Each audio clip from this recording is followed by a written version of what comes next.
Naturopathy और आयुर्वेद भी है, तो एक्चुअल में इन दोनों में क्या डिफरेंस रहता है? कई लोग ये पूछते हैं, सर नेचुरोपैथी और आयुर्वेद के पंचकर्मा में दोनों में आप क्या कोरिलेट करते हैं, क्या है? तो हम ये कहते हैं कि जो नेचुरोपैथी होती है वो विशुद्ध आयुर्वेद है, यानी कि आयुर्वेद में कुछ औषधियों का प्रयोग होता है, जड़ी बूटियों का प्रयोग होता है, प्राकृतिक चिकित्सा जैसा कि इसका नाम है, यानी कि प्रकृति के साथ चलना, प्रकृति के साथ बिना किसी छेड़छाड़ के, प्रकृति ने जैसा हमको बनाया है, जैसा हमारा शरीर दिया है, उसमें किसी तरह की कोई औषधि की आवश्यकता हमारे शरीर को, ऐसा नेचुरोपैथी का मानना है कि नहीं होती है। हम जो भी चीज एक्टिविटीज कर रहे हैं, सुबह से लेके रात तक की जो एक्टिविटीज होती है, कुदरत ने, भगवान ने जैसा हमारा शरीर को बनाया है उस हिसाब से उसने चलने को बोला है। लेकिन जब हम इसके अपोजिट चलने लगते हैं, यानी कि अवे टू नेचर जब जाते हैं, तब हमें कुछ विशेष रूप से औषधियों की आवश्यकता रहती है। लेकिन यहाँ पर भी हम लोग नेचुरोपैथी में यही कहते हैं कि जब तक आवश्यकता ना पड़े, शरीर अपना काम कर रहा है, वहां तक आप विदाउट औषधि अपना काम कर सकते हैं। तो यहाँ आयुर्वेद और नेचुरोपैथी में किसी तरह का कोई कंट्राइंडिकेशन नहीं है।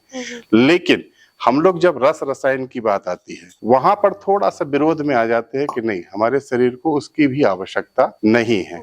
विदाउट हम लोग औषधि अपने आप को क्योर कर सकते हैं। सो बेसिकली दोनों ही सिमिलर ही है।